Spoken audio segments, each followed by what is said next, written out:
My sister breathed her last just after giving birth.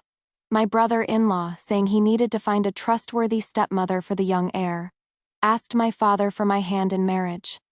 The Marquis was a cold man. Only in the dead of night, in moments of passion, would he look at my face, so similar to my sister's, and be lost in a daze for a moment. Then he would summon a servant to bring a contraceptive soup and watch me drink it. For 5 years, I took care of the father and son's daily lives. But one day, I was in so much pain that I accidentally spilled the contraceptive soup. The Marquis's brow furrowed, and he warned, "Alara, don't cross the line." A bowl of scalding hot soup was brought to me again. I smiled bitterly, and drank it down under his scrutinizing gaze. And behind the door, the child I had cherished in my heart for 5 years was laughing, as if watching a play. I suddenly felt so tired. I proposed a divorce to the Marquis. He was taken aback for a moment, thinking I was throwing a tantrum. He sneered, "According to the laws of the kingdom, a woman who abandons her husband shall be punished by the bed of nails.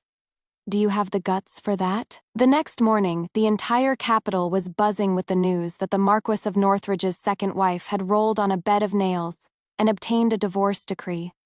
This time, I was the one who abandoned him. In the 5th year of my marriage to Marquis Nicholas, the physician told me that I would never have children of my own. "My lady, you have been taking the contraceptive soup for a long time, which has damaged your constitution. You must take good care of yourself in the future." The physician shook his head and left. I blinked my empty eyes, a sudden sense of relief washing over me. Last night, Nicholas had been drinking and had been insatiable. In the end, I was bleeding and in so much pain, I couldn't get up. When I reached for the contraceptive soup, I accidentally knocked it over. Nicholas, thinking I was up to something, immediately had another bowl brewed and watched me drink it before he left. No, he could rest assured. Even without the contraceptive soup, I would not have children of my own. I wiped the tears from the corners of my eyes. The maid, Ruby, came to report that the young heir was back. I got up, washed, and went to the courtyard to greet him. The young heir was the child my sister had left behind. I had taken care of him since he was the size of my palm.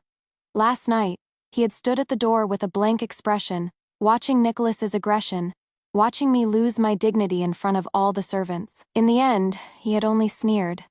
I took a deep breath and put on a smile to greet the small figure. "Leo, you are back. What did the teacher talk about today? Tell your mother." He didn't stop, and as he passed me, he said coldly, "You are not my mother." My smile froze, and I followed him. I said patiently, "You are right. Your birth mother was my elder sister. Strictly speaking, I am only your aunt, but I am married to your father, so I am your mother in name. To respect one's elders is the way of a gentleman." Leo glanced at me faintly. "None of your business." I changed the subject, pointing to his side. "Where is the book bag I embroidered for you? Didn't Ruby give it to you this morning?" "Pierre liked it, so I gave it to him. Leo has made a friend at the academy. If they like it, I can embroider a few more."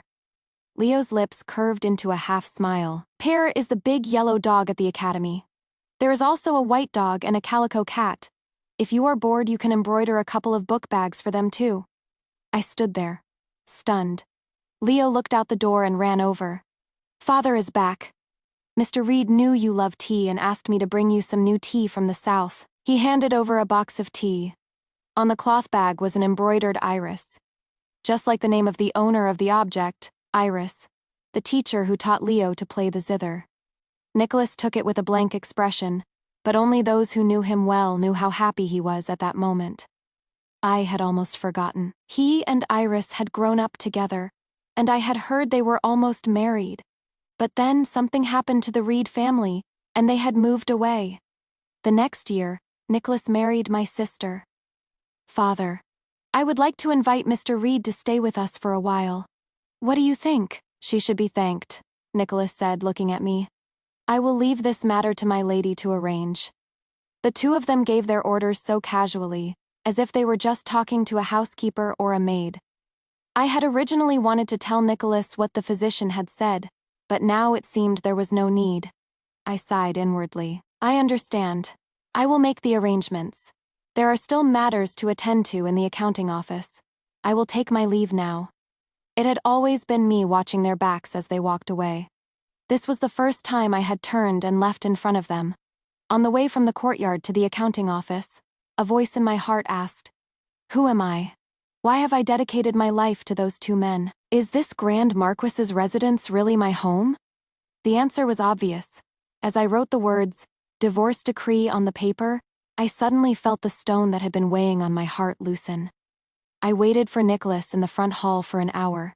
He didn't return until it was getting dark. His eyes were filled with a hint of a smile, and a new sachet hung from his side. When he saw me, his expression faltered, and he was about to turn and go back to the main courtyard. "My lord, please wait. I have something to say to you." He frowned impatiently, but before he could get angry, I added, "It is about Miss Reed." Nicholas's tone was flat. "Speak." "Leo said yesterday that he wanted to invite Miss Reed to stay. I have arranged for her to stay in the orchid courtyard. It has already been cleaned." The orchid courtyard was right next to Nicholas's courtyard, very close. "Good. You have always been thorough in these matters. I am very much at ease." With that, Nicholas was about to leave. "I have one more thing," I called out to him again. "This time, it is about you and me." "Alara, why are you so talkative today?" I was taken aback for a moment, then let out a small laugh. I spread the divorce decree I had written on the table. "Don't worry, soon. You won't have to listen to my nagging anymore." Nicholas walked over and saw the words on the paper. His usually calm and composed eyes flashed with astonishment. He then slowly looked at me, his anger suppressed. "You want to divorce me?" I stood up and looked at him directly. "Since you have seen it, I will not say more. Choose a day and remove my name from the family records." With that, I walked towards my own courtyard, regardless of his reaction. "Is it because I agreed for Iris to stay with us?" Nicholas frowned slightly. "Alara, you have always been gentle and generous. Why are you making a fuss over such a small thing?" The fire in my heart finally couldn't be suppressed. I looked at him with a cold smile. "My lord, you are overthinking. Let alone one Iris, even if you were to marry all the women in the capital. What of it? I am divorcing you simply because I am tired." Nicholas's knuckles cracked as he clenched his fists. "The Sycamore family will not agree. You need not worry about that." I curtsied faintly and turned to leave. "Alara, according to the laws of the kingdom, a woman who abandons her husband shall be punished by the bed of nails. If you want a divorce, it will never be possible in this lifetime." Nicholas tore the divorce decree to shreds and stormed off. I had originally held out a sliver of hope, thinking that since Nicholas had no feelings for me, and Leo was already 5 years old, and Iris had returned, he would be happy for me to leave. Sure enough, a man's pride is still higher than the heavens. This path to divorce was not an easy one. Ruby looked at the shredded paper on the floor and silently picked it up. "My lady, the Dowager Marchioness has sent word for you to join her for dinner." Ruby looked at me with pity. "If my lady does not wish to go, I will go and decline for you." "No need. I won't be in this family for much longer anyway. Let's go." The Dowager Marchioness was Nicholas's grandmother, over 70 years old. She had successively sent off her husband and son, and had single-handedly supported the honor of the Marquess of Northridge's family. She was a kind yet shrewd old woman. Her health was already failing, and she began to cough after speaking only a few words to me. "Grandmother, let me help you to bed to rest." She shook her head. "I sleep for most of the day. My old bones are about to fall apart. Come, walk with me." I supported the Dowager Marchioness as we walked in the small garden. She suddenly asked, "You and Nicholas have been married for 5 years, right?" "Exactly 5 years." "Good child. You have worked hard managing the household all these years. Nicholas and Leo are well taken care of by you. With you here, I can go in peace." "Grandmother, do not say such things. I have even thought about who to invite for your 100th birthday. You will be fine." The old lady was amused by me. She held my hand and took off a bracelet from her wrist. Ilara, you have been wronged by marrying into this family. This was given to me by my mother-in-law. Now I give it to you.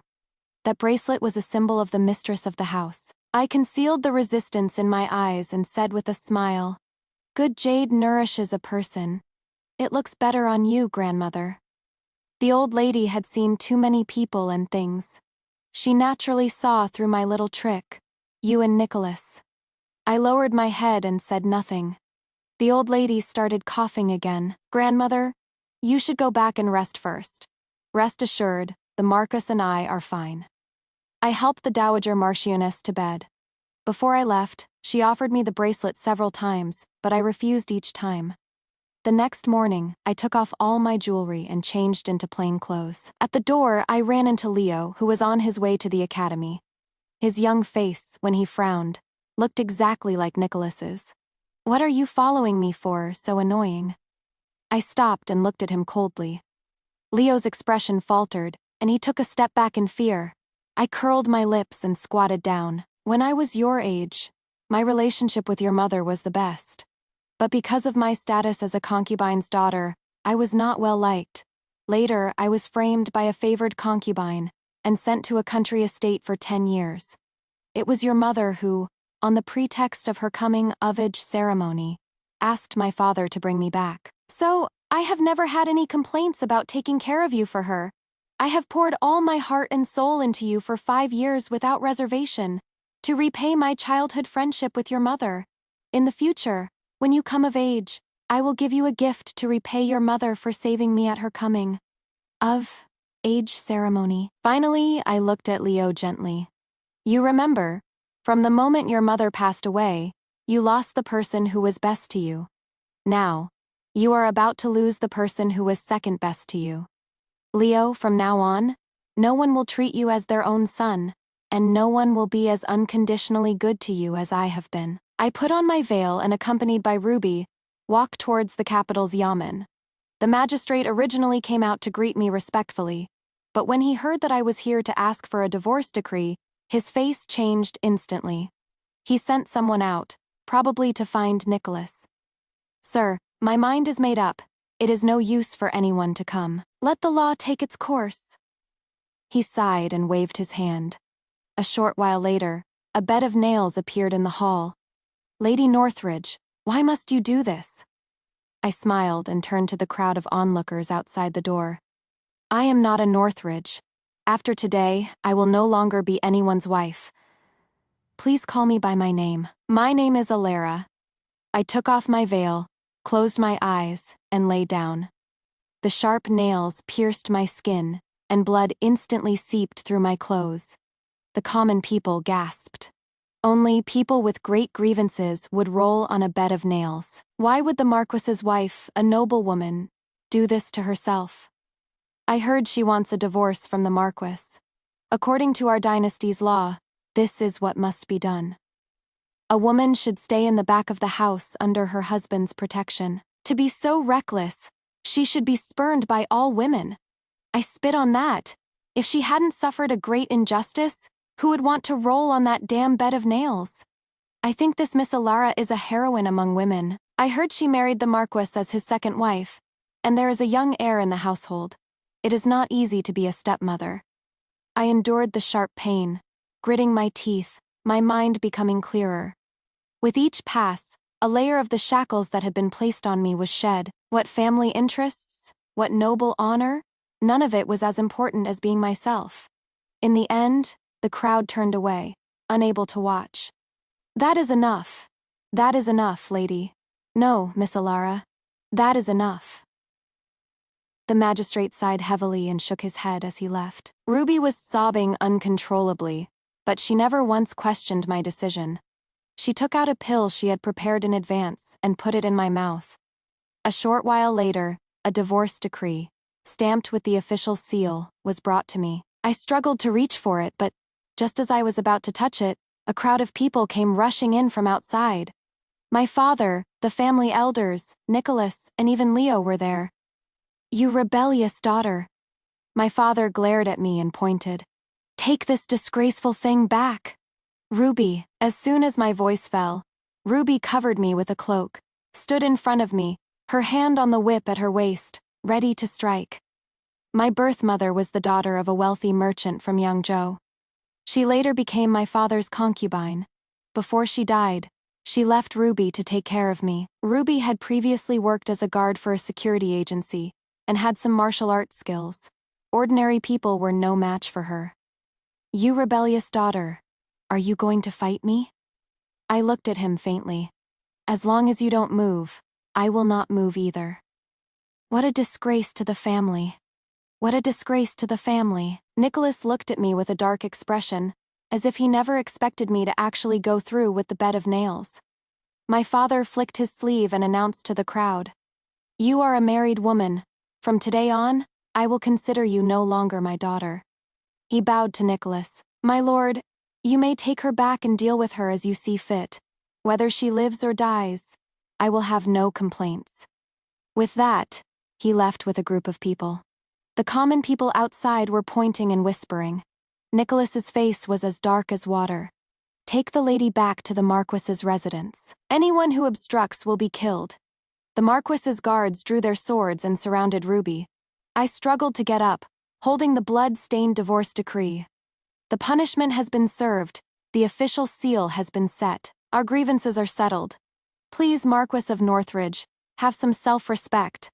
Without my permission, this piece of paper is worthless." I laughed in anger. This law was established when the founding emperor and his wife, Empress Chen, divorced. Let alone you. Even His Majesty would have to acknowledge it. Ilara. As we were at a stalemate, a woman in a white dress and a white veil squeezed through the crowd. Her eyes above the veil were misty, and she stood beside Nicholas, looking helpless. "I came as soon as I heard the news." "Why is my sister so badly injured?" Iris said, coming over to help me. Her grip was strong, and I flinched back in pain, shaking her off. She staggered back a couple of steps and fell into Nicholas's arms. Leo quickly took her hand. "Aunt Iris, why are you bothering with her? This woman is jealous and shameless. Be careful she doesn't hurt you." "Leo, don't say that. Your mother will be sad." "I don't want her to be my mother. She did such a shameful thing. All my classmates laughed at me when I went to the academy today." Iris's lips were telling Leo not to speak, but her eyes were looking at me mockingly. Nicholas had the common people dispersed and looked at me coldly. "Ilara, come back with me now, and I'll pretend nothing happened. Otherwise, a woman abandoned by her family. You know very well what her fate will be in the capital. My lord and I are strangers now. How I fare in the future is no concern of yours." Nicholas was about to say more, but saw the tear-streaked Iris beside him. "Sister, you don't want to go back. Is it because of me?" Her large tears fell one by one. "It is all my fault. I only have you, brother Nicholas, as a familiar person in the capital, but I didn't expect to cause a rift between you and my sister. I will move out of the Marquis's residence now." With that, Iris ran off crying.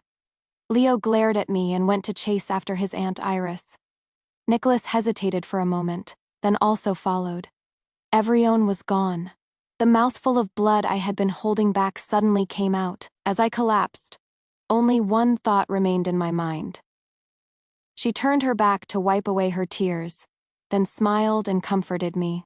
"My lady, all the physicians in the capital have been booked by others today. Ruby will go and fetch one again tomorrow." I smiled and nodded.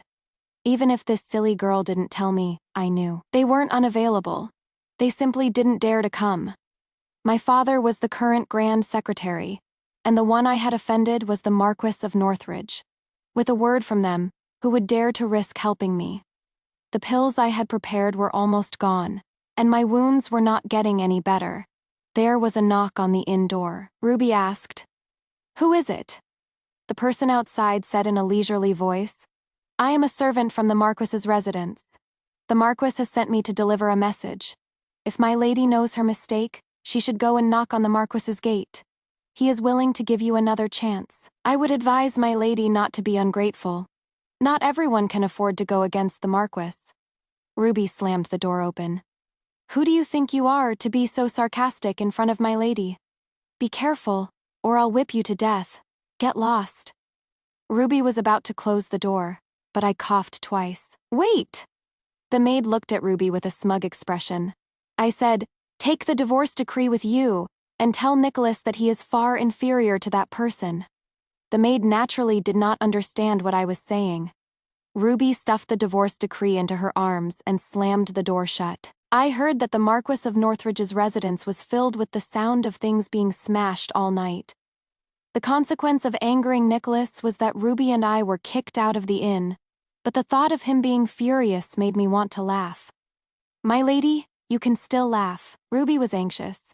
Your body can't handle the bumps of a carriage. It is not suitable for you to leave the city. What should we do? I patted her hand reassuringly. Don't worry, your lady has a backup plan. By my calculations, that person should be here by now.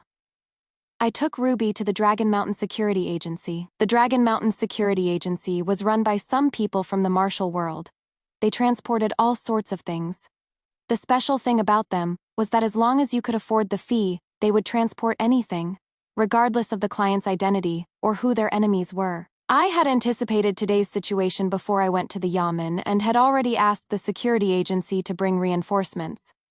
At this time, a woman in tattered clothes, holding a poisonous insect in her hand, was sitting at the entrance of the security agency. Jade? I called out to her. Alara. She walked towards me with a swagger, talking nonstop. Didn't you marry a high official? Why did you send a message saying you were going to die? She got closer and realized that my face was unnaturally flushed, and my lips were so dry they were chapped. Jade's smile disappeared, and she took my pulse. After a while, her almond-shaped eyes widened, and she said indignantly, "Which bastard did this? Did that high official you married fall from power or die to let you be bullied like this? It is a long story, but if I say a few more words, I might really die." Jade waved her hand and sprinkled a powder on my face. In just a breath, the dense pain on my body disappeared.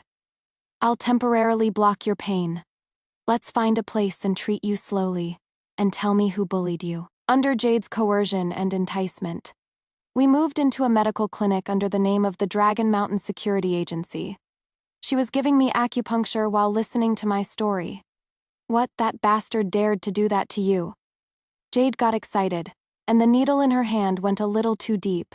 A stream of blood spurted out. Sorry, she laughed and called out an insect, letting it bite my wound. This insect is one I have carefully raised. It is very beneficial for both internal and external injuries. You'll be up and about in no time. A cunning glint flashed in Jade's eyes, and a small black snake crawled out of her sleeve. I am so bored. Let's go and play with your ex-husband. She looked at Ruby. Little beauty, can you find something about that dead man? Ruby thought for a moment. Actually, there is. She took out a button she had torn from the maid's clothes last night. This is from his personal maid. Is this okay? Jade raised an eyebrow. That is enough. I heard that the Marquis of Northridge had contracted a terrible illness. He was swollen all over, and all the physicians in the city could not find the cause. A few days later, the Marquis's maid also fell ill, and even Miss Reed, who was staying at the residence, developed a rash. Everyone said that the Marquis of Northridge's residence was being haunted. Listening to the rumors, Jade spat. Alara, it is a good thing you ran away. A rotten cucumber like that deserves to die 1,000 times. Did you poison Iris too? Jade spat out a piece of melon skin without any grace.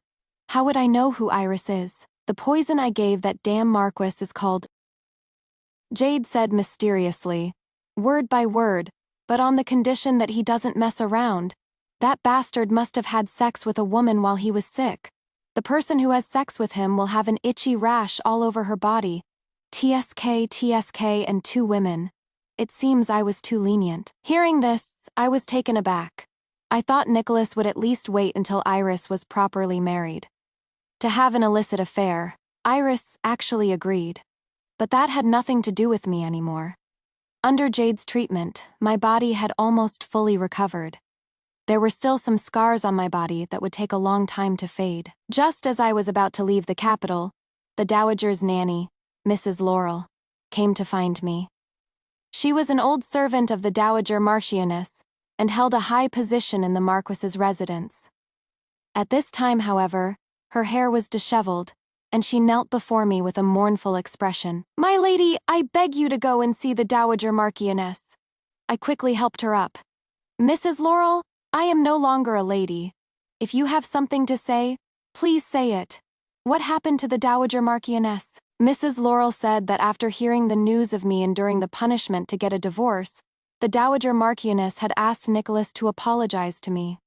Nicholas, of course, refused, and even said that the dowager marchioness was old and should stay in the back of the house and not meddle in men's affairs. These outrageous words had made the dowager marchioness faint on the spot. In the few months I was recuperating, Nicholas had been with Iris all the time. He had no real power in the court to begin with, relying solely on the family's accumulated wealth and connections. Now he didn't even go to morning court, sinking into a world of pleasure and unwilling to leave. The dowager marchioness's health was already poor. I wanted to come and find you earlier, but the dowager marchioness wouldn't let me. She said she was too ashamed to face you. Jade frowned. "If your dowager marchioness is not well, you should have her grandson find a doctor. What is the use of finding Alara? She almost couldn't even save herself." Mrs. Laurel was sobbing. "Since my lady left, the entire Marquis's residence has been managed by Miss Reed. I have gone to her several times to get a doctor to prescribe medicine, but she always refused, citing the household's financial difficulties. The dowager marchioness has been without her medicine for too long, and is now on her deathbed. I have come this time to ask my lady to see the dowager marchioness one last time." Before I left, although the dowager marchioness was drowsy, she was by no means on the verge of death in just a few short months. I had also managed the household's finances. How could such a large estate not even be able to afford the old lady's medicine? My eyes turned red with anger. I walked towards the Marquis's residence and said, When we arrived at the Marquis's residence, the steward was directing the servants to hang funeral banners. Mrs. Laurel was stunned for a moment, then wailed, "Dowager Marchioness." I suddenly felt a little unsteady. Jade and Ruby supported me on either side. "What is all the noise? The Marquis's residence is a noble house. It is not proper to cry and wail like this." Iris was in a magnificent dress, with a floral design on her forehead and bright red lipstick. She looked at me with a cold smile, then said to Mrs. Laurel, "When did the servants of the Marquis's residence start bringing people home? Mrs. Laurel, if you have any grievances, you can just tell me. I am not an unreasonable person. If you put on such a show, how am I supposed to conduct myself in the future?" She called a maid. "Quick, help Mrs. Laurel inside to rest. The dowager marchioness is gone, and there are many things that need her attention. We can't have her catching a cold on the ground." I wanted to follow her in, but Iris and her people blocked me. She smiled. "Miss Sycamore, guests for the funeral are requested to come tomorrow. The Marquis's residence is not convenient to receive visitors now." Ruby and Jade were ready to fight, both eager to give Iris a piece of their mind. Iris covered her mouth and said with a wronged expression, "Miss Sycamore, are you trying to hit me in front of the Marquis's residence? If this gets out of hand, the dowager marchioness's funeral arrangements will be disrupted. Do you want to see her die without any dignity?" I held Ruby and Jade back and suppressed my tears. "Fine, I will come back tomorrow. Please see yourself out."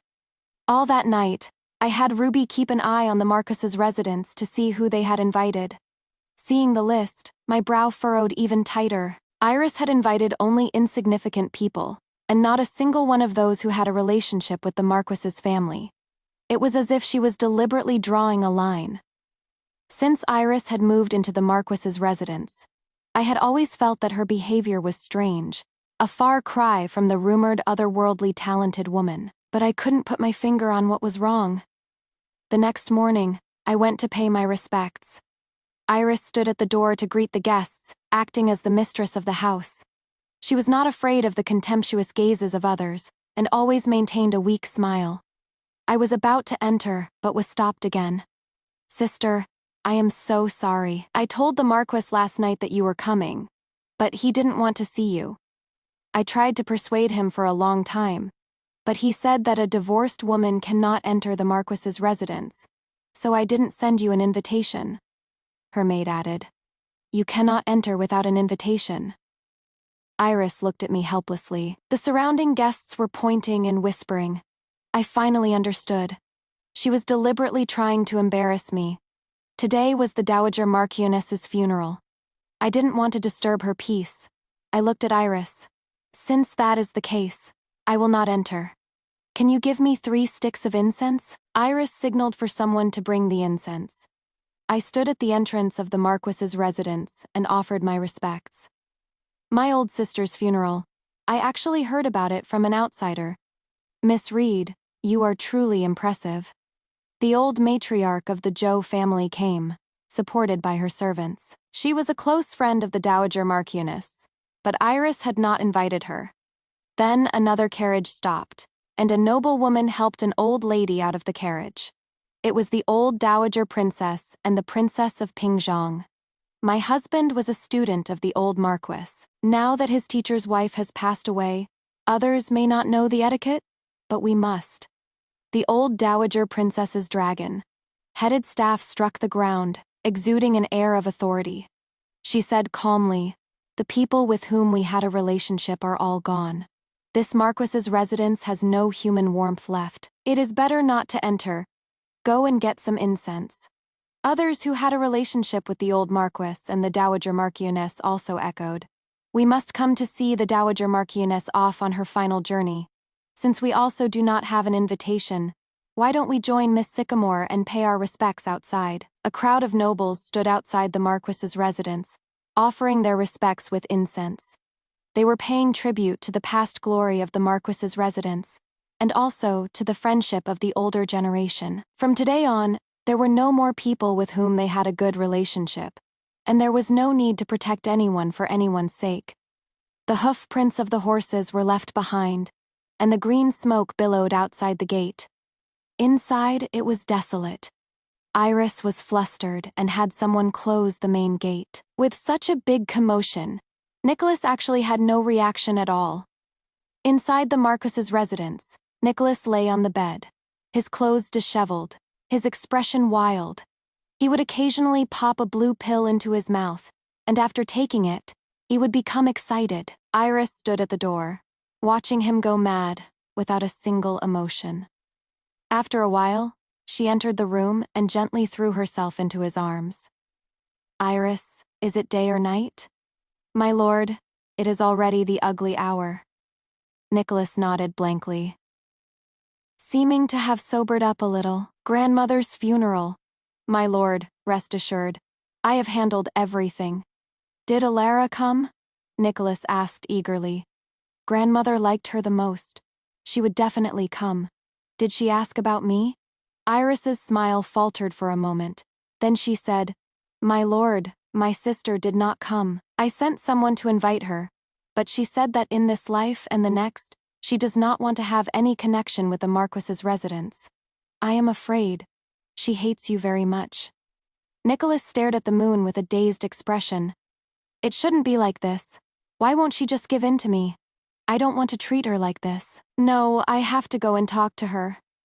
Iris hugged him, her voice gentle, but her eyes were filled with poison. My lord, it is too late. You should take your medicine. With that, she put another blue pill into his mouth. I had no more ties in the capital and decided to follow a merchant caravan to see the rivers and mountains of the great kingdom. We crossed a vast desert where Jade caught a giant poisonous scorpion and was so excited she didn't sleep for 2 nights. We also went to the northernmost part of the kingdom, where the snow-capped mountains met the sea. At sunrise, the golden light illuminated the mountains, and the sea and sky were one color. Finally, we stopped at a very beautiful place.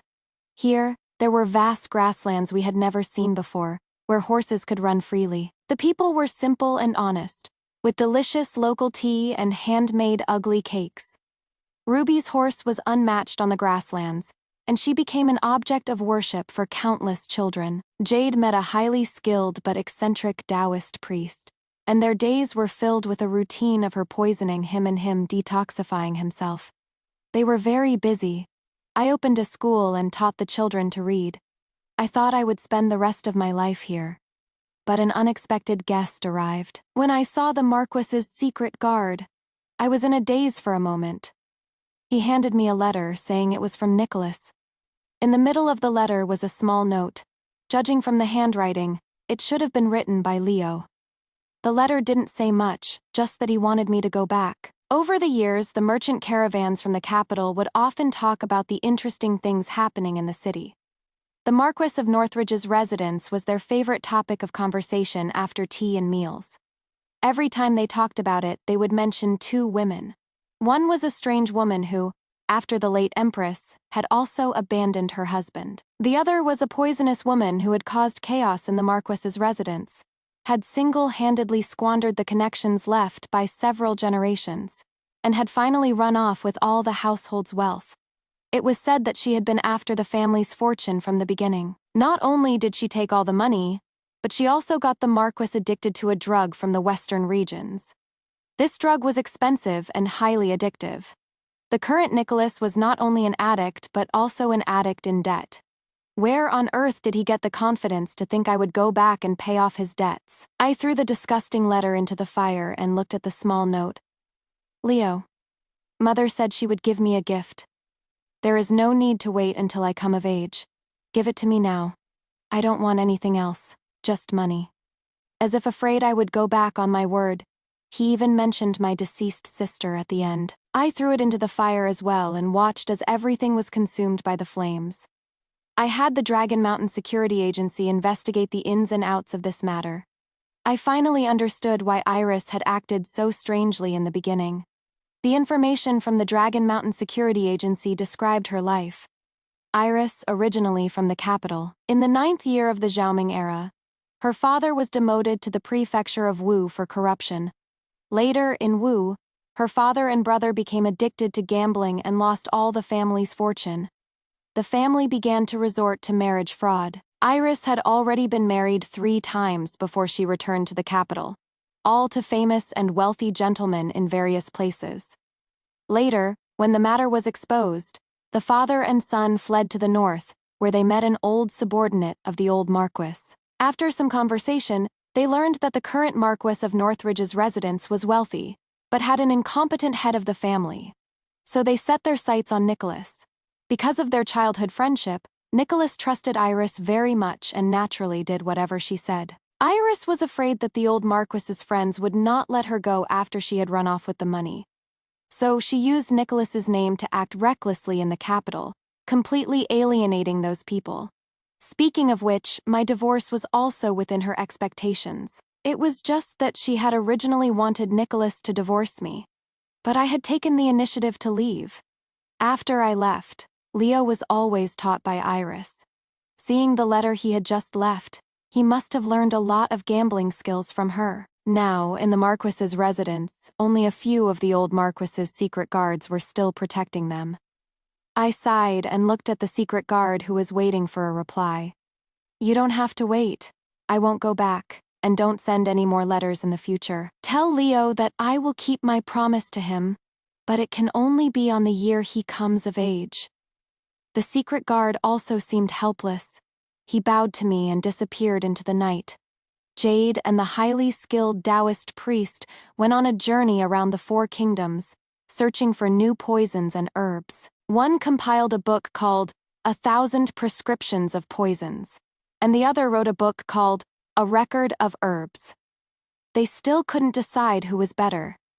The children I taught also packed their bags and went to the capital for the imperial examinations. Another 5 years passed. Ruby married the most powerful warrior on the grasslands. Jade came back to attend the wedding feast. After the wedding feast, a thin figure slowly walked out. I could barely recognize the emaciated person as Nicholas. It was Jade's little poisonous creature that had bitten him that first recognized his scent. Ilara. Nicholas had just taken a step closer when Jade's snake and Ruby's whip fell together. He had to stop not far away, looking at me with teary eyes. Ilara, I know I was wrong. The Marquis's residence has been ruined by that bitch Iris. Please come back with me. The Marquis's residence needs a mistress. And Leo, he misses you very much too. At this time, looking at him, my heart was completely calm. Jade raised an eyebrow and smiled. How about this? I'll give you a chance. You made Alara roll on a bed of nails. Now you walk on a path of knives. If you can make it, we'll talk. A flicker of retreat flashed in Nicholas's eyes. He gritted his teeth and looked at me. What do you think? Jade looked expectant. I said helplessly. If you can make it, I'll consider it. Okay, the so-called path of knives was a few people holding knives and standing in 2 rows. The challenger would walk through the middle and be cut by everyone's knife to be considered successful. I whispered, Jade, don't kill him. Don't worry. I know what I am doing. At most, he'll be as seriously injured as you were. Unfortunately, Nicholas's body, after just 1 cut, fainted. When he woke up, he looked at me with a hopeful expression. I smiled faintly. I've considered it. I am not going back. Ilara, you tricked me. Jade stood in front of me. Hey, what are you talking about? You didn't succeed. It is normal for Ilara not to go back. Besides, we just tricked you. What are you going to do about it? Right? You stinky Taoist, the Taoist said. Nicholas was thrown out. Before he left, I saw him alone. If you had died back then, perhaps the Marquis's residence would have continued to be glorious. Hearing this, Nicholas froze.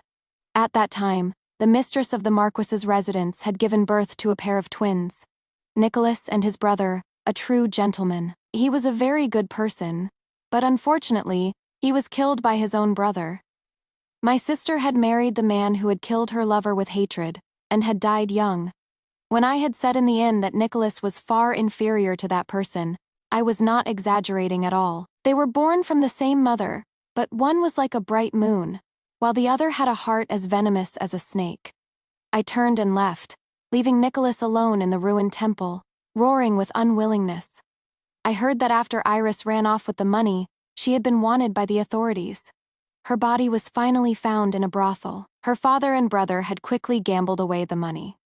Iris's reputation was ruined, and no one would fall for her tricks anymore, so she was sold to a brothel by her father and brother. A once beautiful woman had ended up in such a state.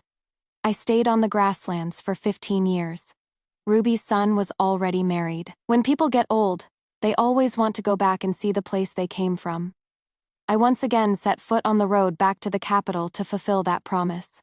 When I met Leo again, he had already had 2 of his fingers cut off. He had been in so much debt that he was about to be exiled and was hiding everywhere. I paid off his debts, bought him some land in the countryside, and gave him a chance to start over. Whether he would continue to gamble or turn over a new leaf was not my business. At her coming of age ceremony, my sister had brought me out of the estate. Now that her son was of age, I had also given him a new choice. Things had changed. When I came back, I realized that there was nothing to miss in this capital. Oh well, I should go back to my grasslands. In a few more years, Ruby's little grandson will be calling me Grandma. Oh, and there is Jade. I wonder if she and the little Taoist have decided who is better, or if they have had a little poison creature, a little physician.